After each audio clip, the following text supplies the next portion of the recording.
കഴിഞ്ഞ ലോക്സഭാ തെരഞ്ഞെടുപ്പിനിടെ വിവാദമായ വടകര വ്യാജ കാഫിർ സ്ക്രീൻഷോട്ട് കേസിൽ പ്രതി റിബേഷ് രാമകൃഷ്ണന് നോട്ടീസ് നൽകി പ്രത്യേക അന്വേഷണ സംഘം. ചോദ്യം ചെയ്യലിന് ഹാജരാകാനാണ് നോട്ടീസ് നൽകിയത്. നാളെ 11 മണിക്ക് ഹാജരാകാനാണ് SIT നിർദ്ദേശം നൽകിയത്. കേസിൽ റിബേഷിന് മുൻകൂർ ജാമ്യം ലഭിച്ചിരുന്നു. കേസിലെ രണ്ടാം പ്രതിയാണ് റിബേഷ്.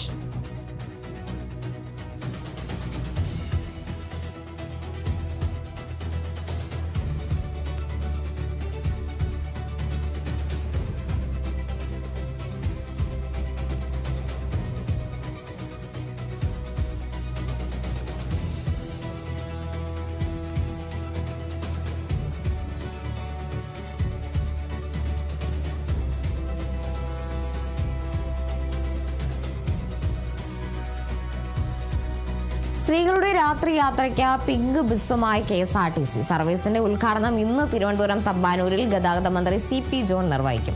UDF സർക്കാരിന്റെ 100 ദിന കർമ്മ പരിപാടികളുടെ ഭാഗമായാണ് പദ്ധതി നടപ്പാക്കുന്നത്. ആദ്യഘട്ടത്തിൽ തിരുവനന്തപുരം നഗരത്തിൽ നിന്ന് ടെക്നോ പാർക്കിലേക്കാണ് സർവീസ്. കിഴക്കേക്കോട്ടയിൽ നിന്ന് ആരംഭിച്ച് Thampanoor Pattom medical college, Ulloor Kazhakkoottam, techno park, Infosys, Lulu mall, KIMS ആശുപത്രി എന്നീ പ്രധാന കേന്ദ്രങ്ങൾ വഴിയാകും ബസ് സർവീസ് നടത്തുക.